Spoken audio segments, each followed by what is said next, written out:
নমস্কার বন্ধুরা, কেমন আছেন সবাই? আশা করি সবাই ভালো আছেন বা আছো। আমিও ভালো আছি।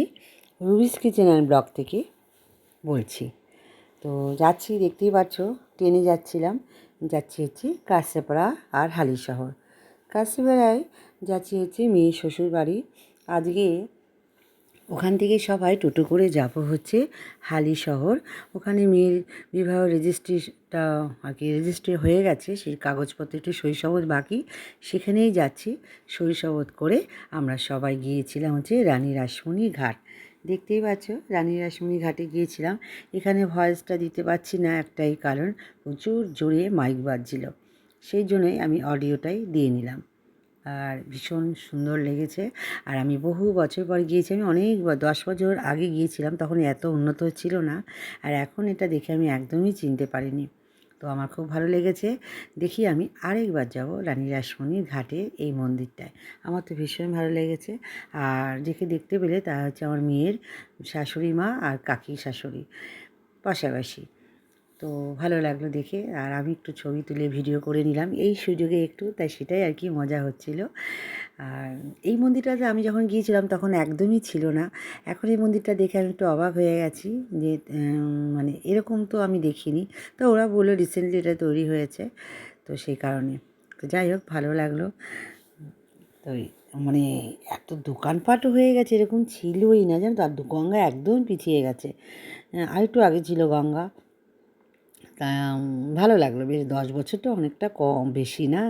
10 বছর পর এক জায়গায় আসা মানে বিশাল ব্যাপার। যাই হোক, আমরা ওখানে সবাই ঘুরে টুরে মজা করে চা খেয়ে চলে এসেছি দুপুরে খাওয়া দাওয়া করতে একটা রেস্টুরেন্টে।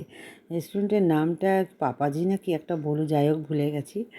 তো ওখানে খাওয়া দাওয়া করে আমরা মেয়ে শ্বশুর বাড়িতে যাইনি, সোজা আমি ট্রেন ধরে বাড়ি চলে এসেছিলাম। বাড়ি এসে তো ছেলে বললো রাত্রেবেলায় কী খাবি জিজ্ঞাসা করে, তো বললো মা তুমি সাদা পাওয়াটা বানাও, খুব সুন্দর, তুই সাদা পাওয়াটা বানাও, আলুর তরকারি।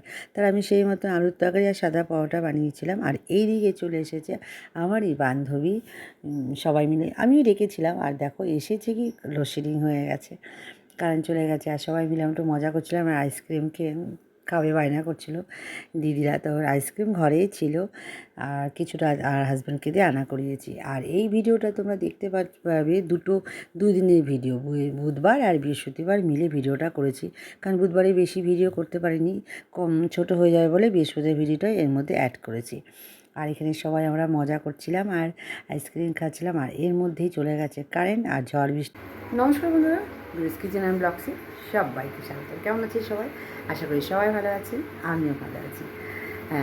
মেয়েকে ছাড়া ব্লগ শুরু করছি, অনেক দিন পর আবার নতুন করে ব্লগ শুরু করছি। এর আগে মেয়ের ভিডিওগুলো দেখিয়েছি বিয়ের, আজকে নর্মাল একদম ভিডিও শুরু করছি। সকালে ঘুম থেকে উঠে সমস্ত কাজ সেরে নিয়েছি, পাপিয়া কাজ খেয়ে চলে গেছে। বাজারে গিয়েছিলাম, বাজার করে নিয়েছি। বাজারের ভিডিওটা করতে পারি না, কী কী বাজার করেছি সেটা আমি শেয়ার করছি, আর কী রান্না করেছি সেটা তোমার সাথে শেয়ার করবো। চলো দেখে নাও। হ্যাঁ, বাজার করেছি দেখো, বরবটি, পটল, উচ্ছে, ক্যাপসিকাম, বিন, গাজর, কাঁচা লঙ্কাটা অবশ্যই আমার গাছের। আর তার সাথে চলছে অনেক রকম মাছ, পমফ্রেট মাছ, আর কিছু বাড়ির জন্য পোনা মাছ। সবই বাজার বাড়ির করেছি। যে পশুগুলো আছে তাদের জন্য সব একটা একটা করে খুলে এখন ফ্রিজে সব রেখে দেবো। তো চলো রান্নাটা করে নিয়ে, ভাত হচ্ছে আর মুসুরির ডাল সেদ্ধ বসিয়েছি। আজকে বৃহস্পতিবার, তারা লক্ষ্মীর পাঁচালি হচ্ছে।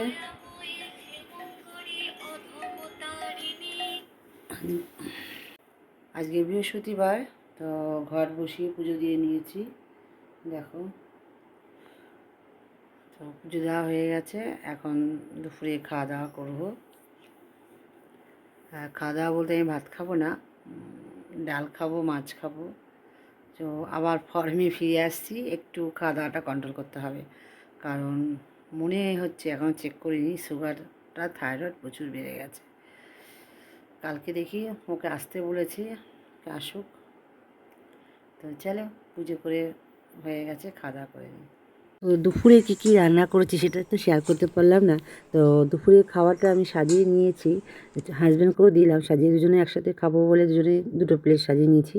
তো এখানে করেছি হচ্ছে পমফ্রেট মাছ আর উচ্ছে বেগুন ভাজা, মুসুরির ডাল, তার সাথে নিয়েছিলাম হচ্ছে শসা। এই হচ্ছে দুপুরের খাওয়া দাওয়া। আর হাজব্যান্ড যেহেতু মাছ খায় না, ওকে সাজিয়ে দিয়েছিলাম। এখন বাজে প্রায় 2টোর কাছাকাছি। আর এখন খাচ্ছি। আর কী কী রান্না করেছি সেটা তোমাদের সাথে শেয়ার করতে পারিনি, কারণ এত কাজ চাপ ছিল।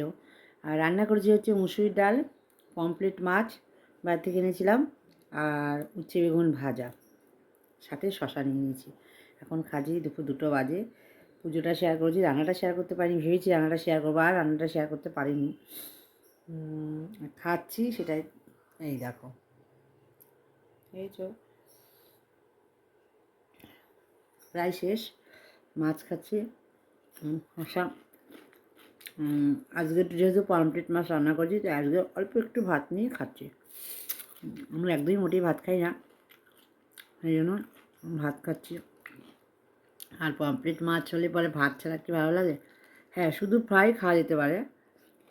কিন্তু মাছটা রান্না করেছি, মাছের রেসিপিটা আমার চ্যানেলে তোমরা দেখতে পেয়ে যাবে, তোমাদেরকে শেয়ার করবো অবশ্যই। হ্যাঁ দেখো, চলো খেয়ে দিয়ে নিয়ে তারপর আসছি। টাটা। তো দুপুরে একটু বিশ্রামের পর দিদিকে বললাম একটু বাজার যাবে, বাজারে অনেকগুলো কাজ আছে, যাবো গুরুমশাইয়ের বাড়ি। আর গুরুমশাইয়ের বাড়ি যাবো বলে এই ভিডিওটা করতে ভুলে গেছি। যাই হোক, কথা বলতে বলতে গুরুমশাইয়ের বাড়িতে গিয়েছিলাম, সেই ভিডিওটা করতেও ভুলে গেছি। আর দিদিকে নিয়ে গেছিলাম বাজারে, আমি আর দিদি দুজনে মিলে বাজারে গিয়েছিলাম। বাজারে গিয়ে যে ভিডিওগুলো যে একটু অডিও করে ছাড়বো, একদম পাশে কেন, প্রচুর জোরে কীর্তন হচ্ছিলো বাজারে। রাধা মন্দির আছে ওখানে, আমাদের রাধাকৃষ্ণ মন্দির আছে বাজারে, সেখানে ভীষণ কীর্তন হচ্ছিলো, সেই জন্য ভিডিওটা ছাড়তে পারিনি, এই জন্য ভয়েস রেকর্ডিং দিচ্ছি। আর পুরো একদম সেল বসে গেছে চারদিকে, অল্প অল্প করে দোকান বসে গেছে, সেটাই তোমাদের সাথে শেয়ার করছিলাম। জুতোরে সেল বসে গেছে, মশারির সেল বসে গেছে, এটাই দেখছিলাম, বেশ ভালো লাগছিলো। আমি আর দিদি হেঁটে হেঁটে একটু দেখলাম, একটু ফল বাজার করলাম, গুরুমশাইয়ের বাড়িতে একটু ফলও নিয়ে গিয়েছিলাম, অনেক দিন পর যাচ্ছি বলে সেই জন্য একটু ফল নিয়ে গেলাম। সেই বিয়ের আগে গিয়েছিলাম আর এখন যাচ্ছি, প্রায় 1 মাসের কাছাকাছি হতে চললো। তো উনি তো গিয়ে প্রচণ্ড রাগারাগি করছিলো, কিন্তু আমিও একটু বললাম তোমরাও তো ফোন করতে পারতে। তো এই নিয়ে হচ্ছে, আর যেটা হয় অনেক দিন পর দেখা হলে এরকম আর কি, কাকু আমাকে মিস করছিলো, আমিও কাকুকে খুব মিস করছিলাম, সেই জন্যই দুজনে মিলে এরকম কথা বলছিলাম। যাই হোক, সেটা তোমাদের সঙ্গে শেয়ার করতে পারলাম না, গল্পটাই করলাম। আর বাজারে গিয়েছিলাম, তুলসী মন্দিরে যে তুলসী টবটা ছিল প্লাস্টিকের, সেটা জানে তুলসী মন্দিরটা ভেঙে দিয়ে কে জানে তুলসী মন্দিরের টবটা নিয়ে চলে গেছে। দেখো আশ্চর্য, কে আর নেবে? হয়তো এই যে সেই ভাঙাচোরাগুলো আসে না, বা সারাধরা বস্তারা কী বলে, ওরা আসে, ওরাই নিয়েছে, তাছাড়া নেবেটা কী বলো? তো আমি আবার একটা প্লাস্টিকের টব কিনে নিলাম, নিয়ে এখন যাচ্ছি দুজনে মিলে বাড়িতে। ওখানে যাবো ঠাকুরমশাইয়ের বাড়ি, ওই যে বললাম একটু গল্প করে চা খেয়ে সিঙ্গারা নিচ্ছিলাম, সিঙ্গারা দোকানে মেজদার দোকান নিয়েছিলাম, মেজদার দোকানে সিঙ্গারাটা খুব ভালো করে, ওখান থেকে নিলাম, নিয়ে বাড়ি গেলাম, গিয়ে ওদের সাথে গল্প করে সব আড্ডা দিয়ে বাড়ি চলে এসেছিলাম। তো এই হচ্ছে আমার সারাদিনের রুটি। আর এসে একটু সেই ট্রেন্ডিং বেরিয়েছে না, সাবানে একটা বেরিয়েছে, সেটা একটু নাচ করে তোমাদের সাথে শেয়ার করছিলাম, এটা করছিলাম। ভিডিও তোমরা আমার ইউটিউব চ্যানেলে পেয়ে যাবে। আর ভালো লাগলে লাইক কমেন্ট শেয়ার করো, সাবস্ক্রাইব করে দিও, পাশে দেখো বন্ধুরা। আর পাশে থাকা যে বেল আইকনটা আছে অবশ্যই তোমরা অল করে দিও। চলো আজকে এই পর্যন্ত, গুড নাইট, সবাই ভালো থেকো, সুস্থ থেকো। আগামীকাল আবার দেখা হবে নতুন একটা ভিডিও নিয়ে তোমাদের সাথে। এখন এই পর্যন্ত, টাটা।